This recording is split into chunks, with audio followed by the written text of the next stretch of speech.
My name is Daniel Carter. I am 62 years old. I used to think I had failed at everything. For many years, I believed I would never belong anywhere. I stand in front of a tall glass building every autumn. The windows reflect the sky. People walk past me in clean suits. They do not know that I once slept behind this same building, hungry and afraid. I had no papers, no money, no name in any official record. I thought my story had already ended before it truly began. Deep down, I could not even look up. I felt I had fallen so low that I could never stand up again. If you lost everything in one day, what would you do? Would you try again? Or would you quit? I used to think the city hated me, that it pushed me aside on purpose. But in the end, it was not hate. It was indifference. And that hurt even more. It took me decades to understand it. And today, here at Peak, I want to tell you why. In 1985, I left my small village with $200 in my pocket. There was no phone in our house, no big road, no real future. I told myself I would start from nothing and build a life in the city.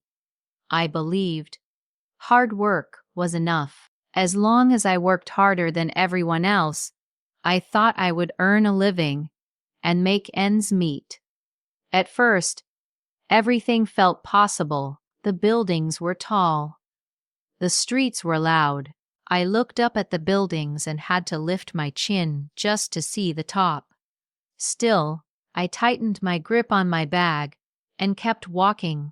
I told myself I would prove myself, step by step, but the city did not care who I was. The subway smelled like metal and old water. The walls were covered in graffiti. People stood shoulder to shoulder, yet no one looked at me. I was there, but I did not belong. I held the pole with one hand, and my bag with the pole up. The train was crowded. A man next to me said, "Watch your bag." I nodded, but I did not understand. I thought he was only being polite. When the train stopped, people pushed toward the door. I stepped out with them. I reached into my pocket, empty. I touched it again. Then again I checked my bag, empty. I touched it again. Then again I checked my bag. My heart started pounding in my ears.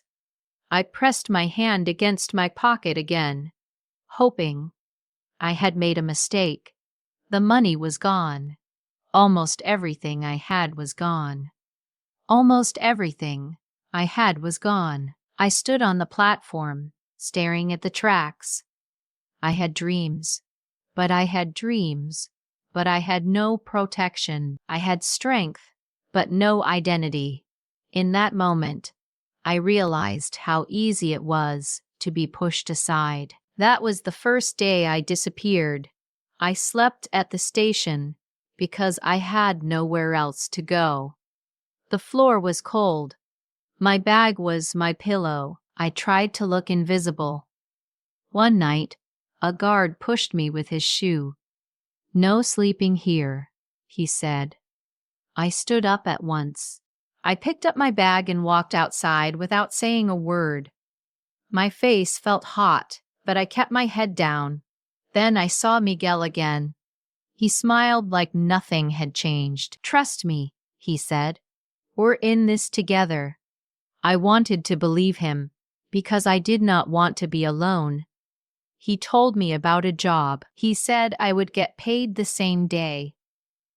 Even though something felt wrong, I had no choice but to listen. I gave him the little money I had left for registration. It was almost everything. He disappeared. I waited near the corner, where he told me to stand. I waited until the light faded. I waited until the street became quiet. Cars passed. People walked by. He never came back. I stood there with nothing left. For a moment, I wanted to quit. I felt like I had hit rock bottom. I learned the hard way who was brother and who was not. A few days later, I found work at the market. It was 3 o'clock in the morning. The air was cold. The ground was wet. I carried boxes. I cleaned trucks. I moved fast because I was under pressure. They paid me in cash at the end of the shift. The money was small, but it was mine. I bought a simple meal: bread, soup, water. I sat on the curb and ate slowly. The steam from the soup warmed my face. Maybe it will be okay, I told myself. Maybe I can survive. For the first time in days, I felt a small sense of control. I saved a little money, not much, just enough to try something on my own. Not much, just enough to try something on my own. I bought bruised peaches, the cheap ones nobody wanted. I washed them. I cut the dark parts. I tried to earn respect by working carefully. I sold them for less than the other sellers. A man next to me looked at my crate. "You are killing my price," he said. His voice was calm, but his eyes were not. I lowered my eyes and said nothing. I made less than I expected. Some fruit did not sell. At the end of the day, I counted my coins again and again. I had nothing left to lose, but I still had to cover my costs. That night, I took care of the peaches that were left. I cut away the dark spots. I placed the good pieces in a small box. I ate one quietly. The juice ran down my fingers. I wiped the sticky juice from my fingers onto my worn-out shirt. It was the only sweet thing I had tasted all day. I sat there in silence and listened to the trucks moving in the distance. One morning, I saw men in uniform entering the market. The air changed. Voices became lower. Movements became slower. I did not know it then, but that was the moment. Everything began to shift. One morning, a small inspection began at the market. It started quietly, but everyone felt it. Vendors stopped talking. Movements became slower. Even though the sun was already up, the air felt cold. Two men in uniform walked straight toward our row. One of them stopped near my crate. I lowered my head and tried to look busy. Then they took someone away. It was a loader I knew. We had shared coffee the week before. He did not argue. He did not beg. He just lowered his head and followed them. His hands were empty. His shoulders looked smaller than usual. Something tightened in my chest. I moved quickly and hid behind a truck. My hands were shaking. I held my breath so hard, my chest hurt. A guard turned his head. For 1 second, his eyes stopped on me. I felt my heart hit my ribs. I did not move. I did not speak. After a moment, he looked away. I was not caught. But I was not caught. But I was not safe. I stayed there, frozen. When the men in uniform left, my breath came back slowly. My shirt was wet with sweat. I wiped my face with my sleeve. That was the moment I faced reality. Survival was not enough. Then I saw him. An old, homeless man stood near the gate. His coat was thin. His beard was gray. They took him gently, almost quietly. No one protested. No one asked his name. He looked like me, only 20 winters older. He did not fight. He simply disappeared into the crowd. He simply disappeared into the crowd. That could be me, I whispered. I can work hard, but I can still disappear. Have you ever felt like you could vanish without anyone noticing? I stood frozen, unable to move. If I wanted to belong, I had to exist in the system. What kind of life was this? After that inspection, I could not sleep. The image of the old man stayed in my mind. I faced the truth. If I continued like this, I would disappear sooner or later. Even though I was afraid of going back, I had no choice but to fix my foundation. So I returned to my village. The bus ride felt longer than before. I looked out the window and said nothing. When I arrived, everything looked smaller. The houses, the road, even my own shadow. I walked into the government office with slow steps. My hands were cold. Inside, the air smelled like old paper and dust. People stood in long lines. No one smiled.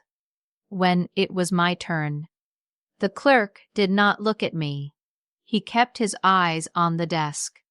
"Fill this form again," he said. Then he added, "Next." His voice was flat. I stepped aside. I filled out forms again and again. I waited in long lines. For weeks I returned to that office. The cheap ink stained my fingers black. Every night I washed my hands. The dark color did not disappear. It stayed under my nails like proof that I was fighting for something. Piece by piece, I rebuilt what I had lost. Some days I felt humiliated. Some days I wanted to walk away. But deep down I knew this was my turning point.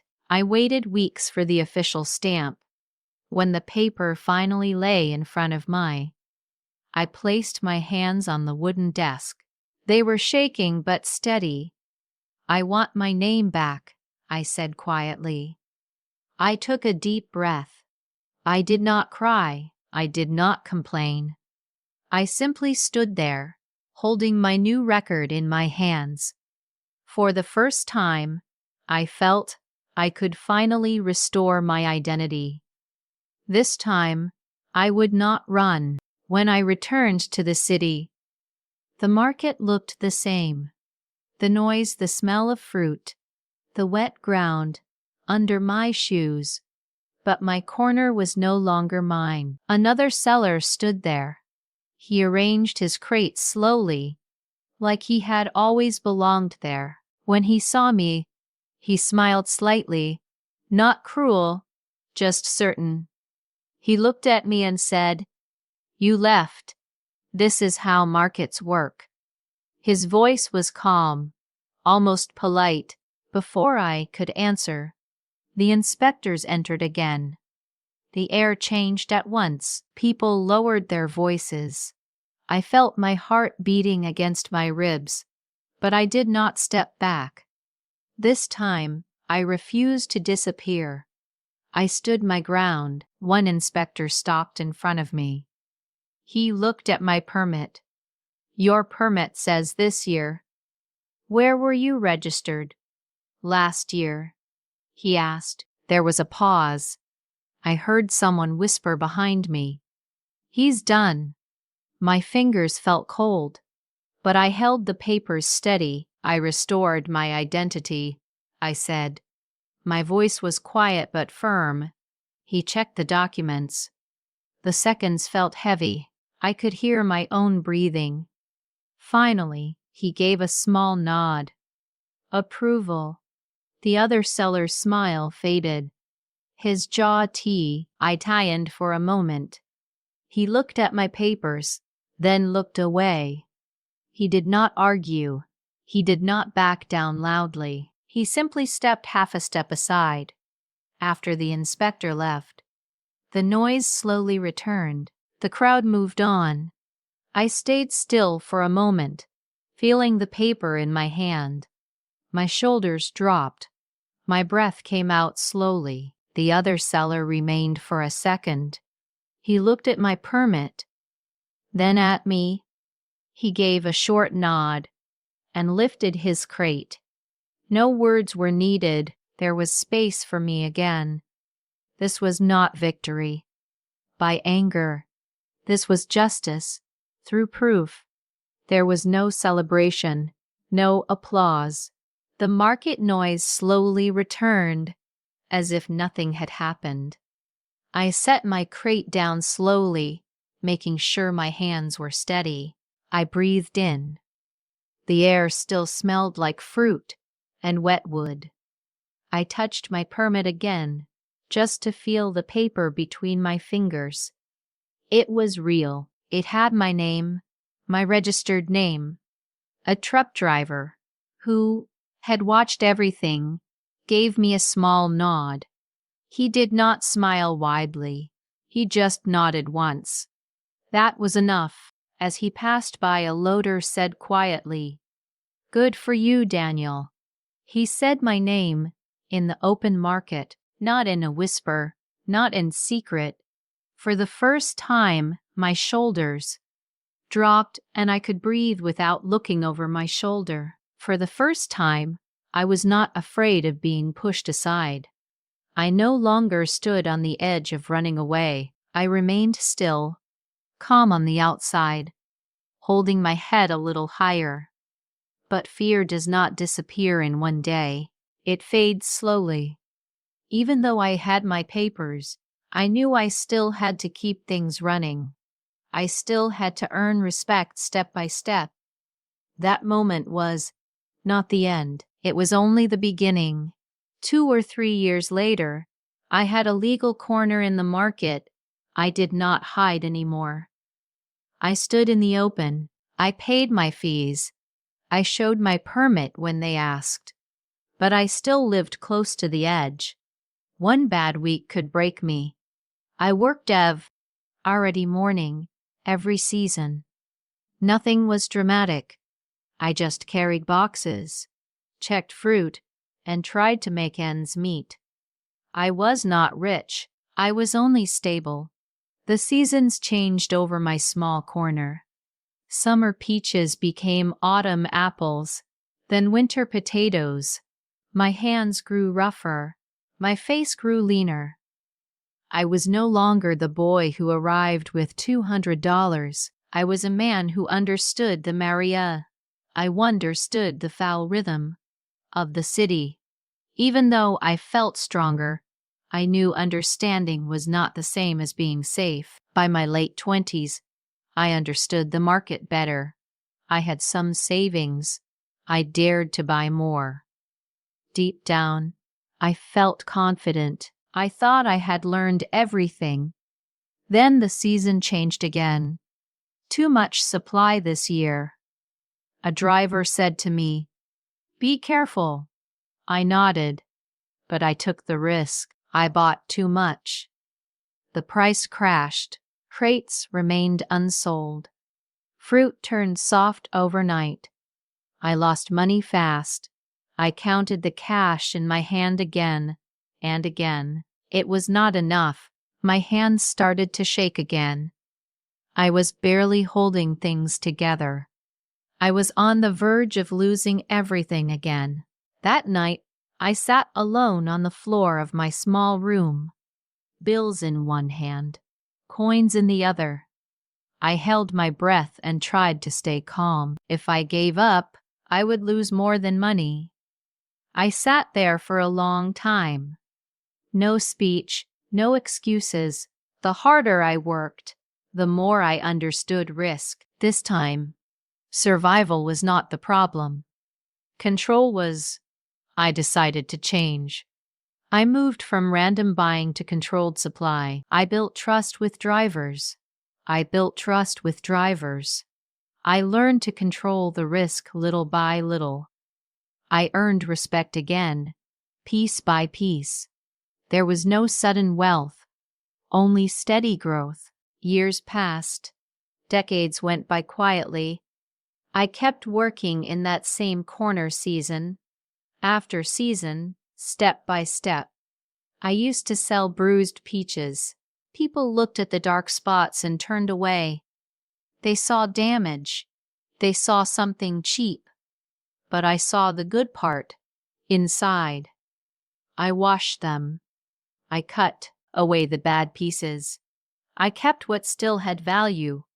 Life does the same thing to us. It leaves marks. It lets others reject us. It makes us feel invisible. But a bruise does not mean the fruit is worthless. I almost walked away. There were nights when I felt empty inside. There were mornings when I did not want to stand up again. I was on the edge of giving up. I thought my story had already ended. I am glad I did not quit. You are not worthless. Just because the world rejects you, dignity only becomes real when it is tested. It grows under pressure. It grows when you choose to stand your ground. I am not proud of being rich. I am proud of having a name. You may feel like everything you try ends in failure. Maybe you failed once and you already want to quit. After one setback, you feel tired. After two, you start to doubt yourself. You may think it is a sign that you are not good enough, but one fall does not mean you are meant to disappear. This story is not only about Daniel. It may also be about you. Identity matters more than income. You can earn money. You can make ends meet. But if you do not have a clear foundation or stable position, everything can fall apart under pressure. Stability without legitimacy is fragile. Hard work alone is not enough. You can work 14 hours a day and still feel left behind. Effort without strategy leads to exhaustion.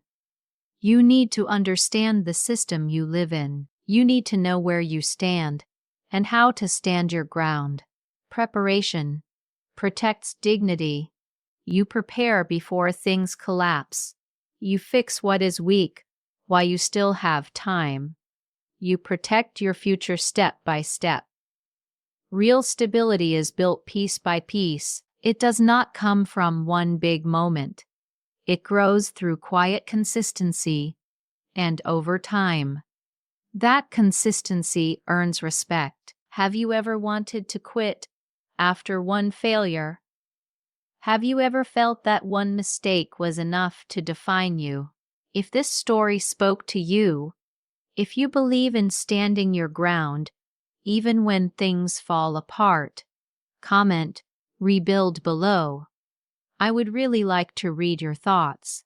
If you are learning English step by step through stories like this, like the video, subscribe to the channel, and share it with someone who may need a second chance today. This is Classical English Stories. We believe stories teach more than language. They teach how to rebuild,